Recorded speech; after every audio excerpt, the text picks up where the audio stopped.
যেটার মধ্য দিয়ে শত শত শহীদ আহত প্রতিবন্ধী পরিবারকে পুনর্বাসন করবার জন্য তারা চেষ্টা করছে।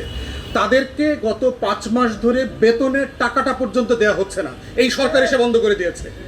তাহলে বাংলাদেশের সবচেয়ে বড় জুলাই ব্যবসায়ী সরকার হচ্ছে বিএনপি সরকার, যারা ক্ষমতায় এসে যাদের রক্তের উপর দাঁড়ায় ক্ষমতায় আসছে, সেই স্মৃতি ফাউন্ডেশনের বেতন ভাতার টাকাটা পর্যন্ত বন্ধ করে দিয়েছে। মানে বাটপাড়ির লেভেলটা চিন্তা করেন, যেদের লজ্জা পর্যন্ত হয় না যে কোন জায়গা থেকে কিভাবে ক্ষমতায় আসছে, কাদের মাধ্যমে আসছে। এবং এখানে তো বিএনপিরও স্টেক হোল্ড আছে, আপনার তৃণমূলের নেতাকর্মীরাও তো এই আন্দোলনে অংশগ্রহণ করেছিল। তাহলে তাদেরকেও কি চান না যারা শহীদ হয়েছে, যারা প্রতিবন্ধী হয়েছে, আহত হয়েছে, তারা পুনর্বাসিত হোক? তাহলে এই যে পুরো প্রকল্প সিস্টেম্যাটিক্যালি জুলাইকে হেয় করা, ছোট করা, আওয়ামী পুনর্বাসনের পথ তৈরি করে দেওয়া, আওয়ামী গণমাধ্যমকে ইনট্যাক্ট রাখা, সময় ইসলামের মতো বাটপার আওয়ামী সাংবাদিক যারা 17 বছর জিয়া পরিবারের 14 গোষ্ঠী উদ্ধার করছে, তারেক রহমানের 14 গোষ্ঠী উদ্ধার করছে, তাদের সসম্মানে এখন টেলিভিশনে ফিরে আসছে। বিএনপি যদি এই কালচারাল ফ্যাসিবাদ মোকাবেলা করতে না পারে, আপনাকে কিন্তু আবার 17 বছরের রোজায় ফিরে যেতে হবে, আবার কিন্তু রোজা রাখা শুরু করতে হবে। এবং দেখেছেন না, আপনাদের জন্য কিন্তু আর কেউ অপেক্ষাও করবে না, লড়াই করার পরে মসনদে আপনাদেরকে আর বসায় দেবে না। বাংলাদেশে এই ঘটনা আর বাস্তবে কোনোদিন ঘটবে না যে ক্যান্টনমেন্ট থেকে বঙ্গভবন হয়ে লন্ডন হয়ে আপনারা এসে ক্ষমতা দেবেন। জনগণ গণ অভ্যুত্থানের পরে এই সুযোগ কোনো রাজনৈতিক দলকে ভবিষ্যতে আর দেবে না, কারণ তাদের যে শিক্ষা হয়েছে রাজনৈতিক পট পরিবর্তনের পরে কিভাবে জনগণের সাথে আপনারা বেইমানি করেন, আবার মির্জাফরের ভূমিকায় চলে আসেন, এই শিক্ষার পরে তারা ওখানে আর ফিরে যাবে না। তাই আমরা আহ্বান করছি, সরকারের শুভবুদ্ধির উদয় যেন হয়।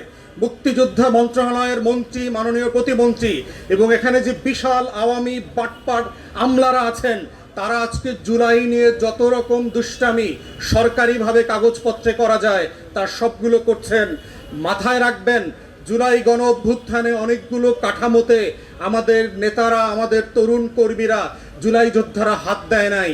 ভবিষ্যতের আন্দোলনে কিন্তু সেই ওয়ালগুলোতেও তারা হাত দেবে। আমাদের জুলাইয়ের কোনো ফোর্স, কোনো গণমাধ্যম ভেঙে দেয় নাই, গুড়ায়া দেয় নাই।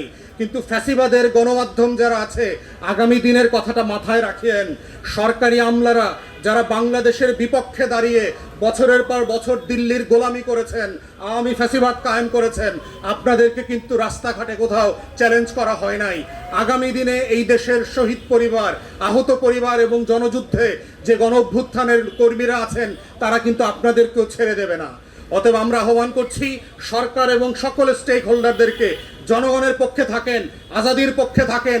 বাংলাদেশ বদলে গেছে, এটা মেনে নেন।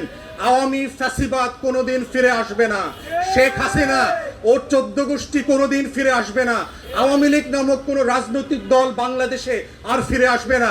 71-এর পরে যেভাবে মুসলিম লীগ ফিরে আসে নাই, এটাই বাস্তবতা। যুদ্ধে, গণ অভ্যুত্থানে পরাজিত শক্তিরা কোনোদিন কোথাও রাজনীতিতে ফিরে আসতে পারবে না।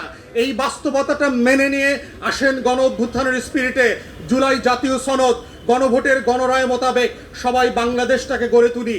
যেই বাংলাদেশে নতুন করে আর কোনো গণ অভ্যুত্থানে শত শত হাজার হাজার তরুণদেরকে জীবন দিতে হবে না, যেই বাংলাদেশে আজাদির জন্য লড়াই করতে হবে না, যেই বাংলাদেশের সীমান্তে আমার জনতা যেভাবে পাহারা দিয়ে রাখছে, এই পাহারাদারিতে অব্যাহত থাকবে, তেমন বাংলাদেশ গড়বার যে লড়াই, সেই লড়াইতে সবাই পাশে থাকবার আহ্বান জানিয়ে আমার বক্তব্য এখানে শেষ করছি। আসসালামু আলাইকুম।